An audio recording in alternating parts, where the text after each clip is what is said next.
Buenas tardes, mi nombre es Saray Oliva Cortés y yo voy a hablar sobre la evolución del baloncesto en México.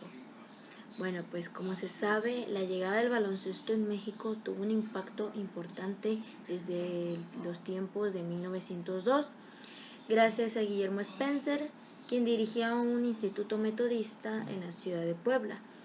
Y en los tiempos de antes improvisó una canasta y unos aros para que se pudieran usar holgadamente de unos 30 centímetros, lo cual esto dio motivo a tal dicho juego que él mismo lo organizó y lo protagonizó como el primer encuentro deportivo oficial en ese mismo año.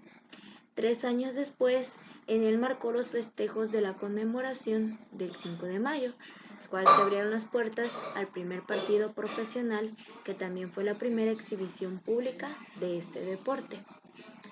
Pasados los tiempos, en la década de los 20 años, el baloncesto empezó a obtener poco a poco frutos a nivel internacional, como el triunfo ante Cuba en los Juegos Centroamericanos y en el Caribe de 1926, que tal fue el impacto de básquet que la capital se armó un equipo de mujeres en 1917.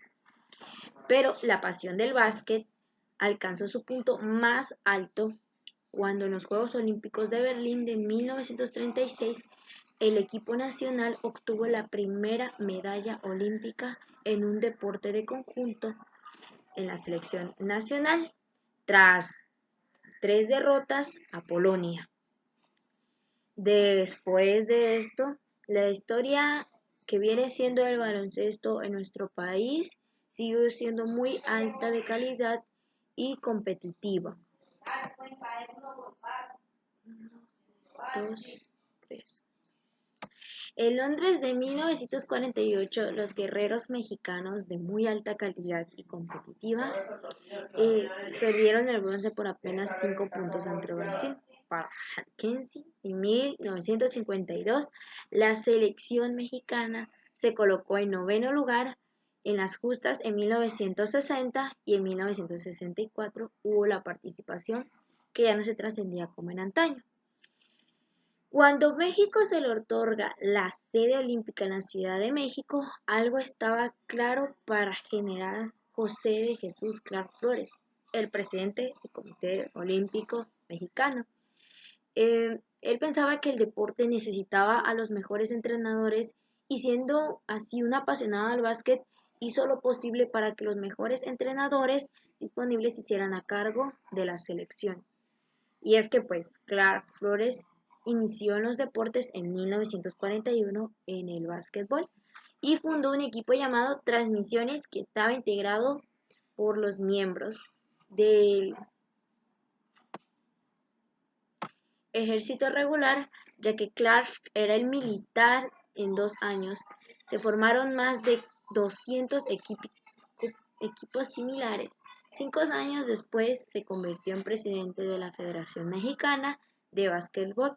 Su pasión en presidir la Federación Mexicana de Básquetbol era tan grande que incluso contrató a Lester Land, un entrenador estadounidense que se entregó en cuerpo y alma a la selección mexicana, el cual llegó en 1966 y trabajó toda la generación encabezada por Arturo Mano Santa, guerrero que puliera todas sus capacidades, porque eso fue en principios del siglo XX, el cual dio un resultado muy bueno ya que ganaron el Centro Básquet en 1966, la plata en los Panamericanos del 67 y el quinto lugar, la justa olímpica disputada en casa. Entonces llegaron las dificultades, pues Lange murió en 1963, Clark Flores falleció un par de años antes y el básquet mexicano se estancó a nivel profesional. La gente lo seguía practicando, pero empezaron a aparecer los problemas internos de la Federación Mexicana de Baloncesto. Y existía un circuito mexicano de básquetbol conocido como el CIMEBA, pero el rumbo para desarrollar tales talentos permitiría la competitividad que perdiera. La selección mexicana aún así asistió a la Montreal en 1976 y terminaron en un decoroso 10º lugar. Desde entonces, nuestro básquet se ha visto envuelto en una serie de disputas que lo hundieron por décadas, mientras que el básquetbol en el mundo avanzaba. En México se quedó estancado. La CIMEVA no encontraba un espacio a los medios dominados por el fútbol y se iba diluyendo conforme pasaban las temporadas. Y bueno, y damos así como en 1992 que llega a la historia del baloncesto internacional, ya que era la primera vez que Estados Unidos enviaba jugadores de la NBA para representar al equipo nacional de Dream Team original. El impacto de Dream Team fue un significativo que desencadenó un rápido proceso de integración a la NBA como el resto del mundo. La liga desarrolló una base de fanáticos internacionales más amplia y participación de jugadores extranjeros también aumentó. Pero los conflictos internos han impedido que México haya podido aprovechar el boom de deporte ráfaga en el mundo. Bueno, había impedido. El problema se agravó cuando diferentes organismos de diferentes juegos buscaron dirigir apoderarse del deporte con el apoyo de las instituciones oficiales del deporte nacional.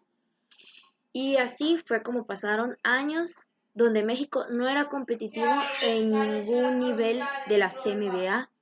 Estaba muriendo y los niños que soñaban con ser basquetbolistas no encontraban una liga profesional, ya que no se podía ayudar a cumplir esos objetivos.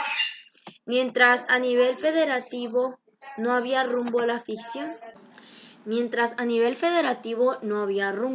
la afición del básquet encontró que las transmisiones de la NBA refugiaba para disfrutar de este deporte y mantener viva la pasión por el balón naranja. A pesar del caos o niveles federativos, el básquet siempre había tenido una afición fiel, por lo que no es nada segundo más, por lo que es el deporte más practicado. Es el segundo deporte más practicado en el mundo y del que más canchas existen a partir de todo lo que es la República Mexicana. Pero desde el año 2000 hay una esperanza que esto cambió, que fue la Liga Nacional de Baloncesto Profesional de México, la LNBP. La LNBP y los 12 guerreros, a pesar de los fracasos del pasado, aclaró que existe una audiencia potencial para que una liga triunfe en nuestro país. Y así avanzó, en pequeñas ciudades, en partes locales y en escuelas de todo el país. Se estaba adelantando, la popularidad empezó a comenzar a surgir. Según el estudio de Nielsen en 2016, encontró que el 17% de los fanáticos de los deportes mexicanos seguían el básquet y el 12% seguía el fútbol americano. Y así fue como la Liga Nacional Profesional de México sufrió para poder encontrar una estabilidad mucho más franquicias, porque ya habían desaparecido con el proceso de la consolidación, pero de la mano de Sergio Ganen, el actual presidente, hubo una ventaja de esperanza para que el romance del mexicano hacia el básquetbol se pudiera reflejar en una liga que cada vez fuera más atractiva y competitiva. Esto tan pasar tiempo, pudo renacer el interés del básquet nacional, y esto tuvo mucho que ver con los 12 guerreros, ya que fueron inolvidables en la selección mexicana porque era dirigida por Sergio Valdiolmillos y liderada por jugadores como Gustavo John Jorge Gutiérrez, Héctor Hernández, Pedro Mesa, Francisco Cruz, entre otros. Y así fue como México regresó al Mundial a la especialidad de tras 40 años de ausencia. El papel que estos desempeñaron fue grandísimo, ya que fue en España en 2014. Pasaron de la fase de grupos que hicieron un digno papel ante los Estados Unidos. Y esto no solo habla de sus grandes talentos, sino que simplemente habla de todos los resultados que dieron. Y así fue como pudo avanzar el básquetbol en México, así hasta que hubo el romance entre el básquetbol y México, porque pues se sabe que México es un país con un corazón basquetbolero que a muchos les encanta. ya que es el deporte ráfaga, el primero en darnos una alegría internacional y que por años fue altamente competitivo en una era en la que la NBA se internacionaliza cada vez más con la NNBP.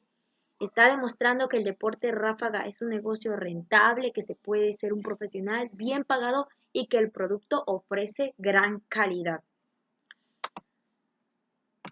Y bueno, esto ha sido todo de la historia del básquetbol, cómo empezó desde cero, de cómo fue poco, sus desventajas que tuvo al inicio, sus problemas y cómo fue poco a poco adentrándose a lo que es México y así pudo tener un gran éxito en México, ya que hoy en día se conoce el básquetbol en todas partes como un deporte muy alegre, competitivo, al nivel de muchos y un deporte muy enérgico.